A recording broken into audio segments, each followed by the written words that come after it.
దర్పల్లి మాజీ సర్పంచ్ ఆర్మూర్ పెద్ద బాలరాజు ప్రథమ వర్ధంతిని ఘనంగా నిర్వహించారు. దర్పల్లి మండల కేంద్రంలో గ్రామ మాజీ సర్పంచ్ వర్ధంతి ఘనంగా జరుపుకున్నారు గౌడ సంఘం మిత్రులు. ఈ సందర్భంగా గౌడ సంఘం ప్రతినిధి జలంధర్ గౌడ్ పూలమాలలు కొబ్బరికాయలు కొట్టి ఆయన చేసిన సేవలను గుర్తు చేసుకుంటూ కొనియాడారు. గౌడ సంఘం జిల్లా ప్రతినిధి సురేందర్ గౌడ్ మాట్లాడుతూ సర్పంచ్గా బాధ్యతలు సక్రమంగా నిర్వహించి ప్రజల మన్నన పొంది రెండోసారి కూడా సర్పంచ్గా పోటీ చేసి ఎవరైనా లంచాలు అడిగితే చెప్పుతో కొట్టండని నినాదంతో రెండోసారి గెలిచి గ్రామానికి ఎంతో సేవ చేశారన్నారు. ఎవరు అడిగినా కాదనకుండా పనులు చేసి ఇచ్చి పెద్ద బాలరాజ్ మా గుండెల్లో ఉన్నారని కొనియాడారు. ఈ కార్యక్రమంలో గౌడ సంఘం అధ్యక్షుడు జలంధర్ గౌడ్, సురేందర్ గౌడ్, చిన్న గంగాధర్ గౌడ్, కాంగ్రెస్ మండల అధ్యక్షుడు ఆర్మూర్ చిన్న బాలరాజ్, చెలిమెల నవీన్, జేసీబీసీను తదితరులు పాల్గొన్నారు. ఎంతకాలం బ్రతికినామనే దానికంటే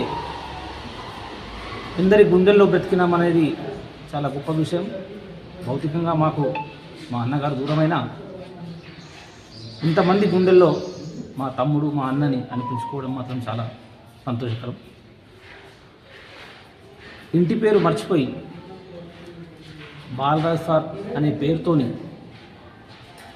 పిలిపించుకున్న ఒక వ్యక్తి విద్యార్థులకు మంచి విద్యను నేర్పి విద్యార్థులతోనే కాకుండా వాళ్ళ తల్లిదండ్రులతో కూడా బాలరాజ్ సార్ అనిపించుకునేంత గొప్పగా విద్యాబోధనలో పేరు సంపాదించుకున్నారు.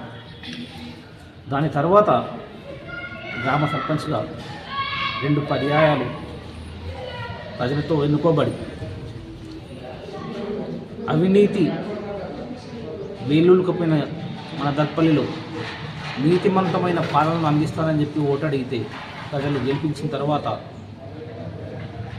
మొదటిసారి 5 సంవత్సరాలు నిజాయితీగా పనిచేసిన తర్వాత కరప్షన్ అవినీతి ఊళ్ళే రాజ్యం వెళ్తున్న టైంలో మరొక్కసారి నాకు ఒక అవకాశం ఇవ్వండి, గ్రామంలో అవినీతి అంతం చేసి నీతివంతమైన పరిపాలన